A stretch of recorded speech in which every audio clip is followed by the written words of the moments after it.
Okay, stay.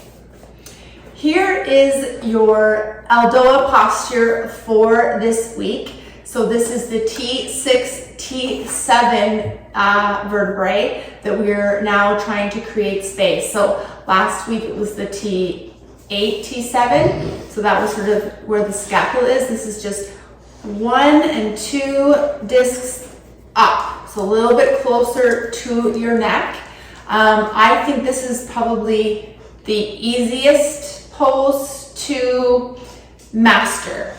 So once you've, obviously it's going to take some time to master all of these postures. So take your time. Obviously, you're not going to allow your dog to sit beside you and put pressure on your body like Kaiser is doing here.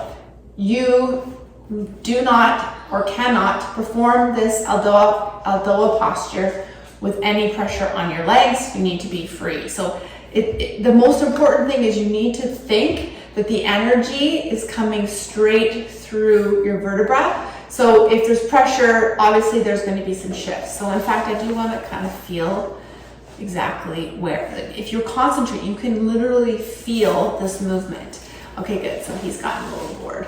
Okay, so like I said, T6, T7, this is what we're doing. We're crossing your legs. This is going to be a challenge. Now you want to make sure that you're maintaining this vertical axis. So the pressure, in order for us to feel that consistent pressure, I want you to just visualize your body being as straight as it possibly can. Okay, so this is what you need to see. Obviously, you're going to tuck your chin in just like the other ones. Keep your scapula down. Okay, so don't crunch up. Just keep those scapula bones down, like kind of visualize them going into your pocket, back pocket. And then you're just going to kind of keep your chin back so everything is straight. So you don't want to be like this. So use the mirror or have someone take a look at you just to make sure that everything is in that nice straight axial plane.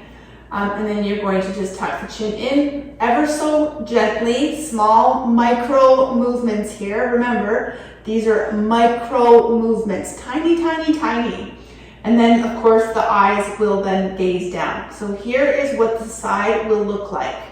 Okay, so I do want to sit here so you can now see my arms. Now we're going to extend our arms as high and as most forceful as we possibly can. No, I just put my head forward. So keep your head back, tuck that chin in, keep your shoulder blades down. And now we're just going to see if we can push our hands as hard as we can together while reaching the sky. Keep pushing pressure on your hands while reaching pressure on the sky. And then the last thing I want you to do is get those flexed knees pushing down to the ground. Just try your best through the most relaxed state you can with a tiny micro movement, getting those knees to the ground. Okay, so again, chin, neck, eyes, hands, pushing my hands to the sky, breathe. Now you're going to hold your breath. Please don't hold your breath. Continue to breathe.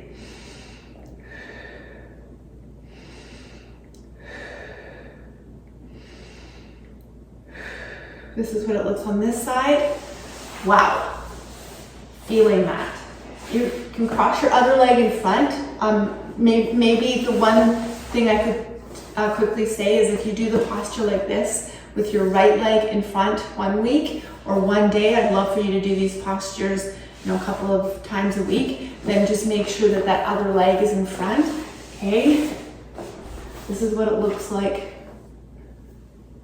from the side.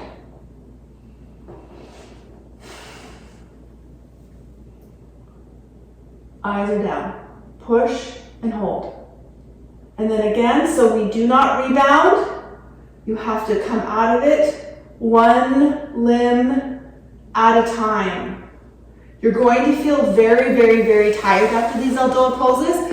The last thing you can do when you're done is just do that. In fact, none of you will probably ever be doing that because you know how strict I am about that last movement and how slow and controlled it needs to be. So you're just conditioned naturally to be releasing things one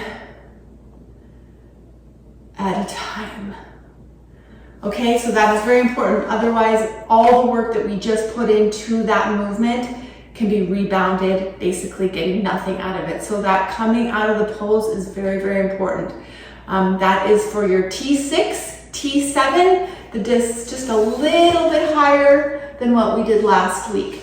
Hold these poses for 60 seconds at a time. One time is only required. I want you to do these after your workout, before your cool down and stretch.